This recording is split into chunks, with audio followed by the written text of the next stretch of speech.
Welcome to the Stat Tree video module for categorical charts. After collecting and scoring your data, the next task is summarizing your data.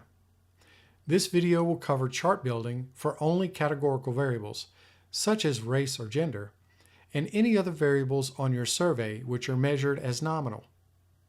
You will need two categorical variables for this demonstration. In looking at the Preferred Entertainment Viewing Survey, Demographic Question A is categorical with two nominal values.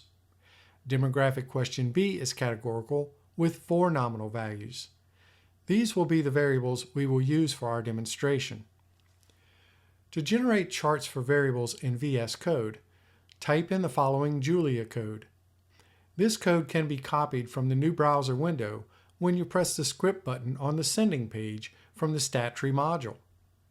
If you've already saved your code, go to the Explorer pane, browse to the location of the Julia script, and double-click on the JL file. The script will appear in the top right pane. Select the lines of code to be run, then press the Run Selected icon. Julia will generate an output in the Plots window with the requested charts. To see what this output looks like, press the Output button on the sending page from the Stat Tree module.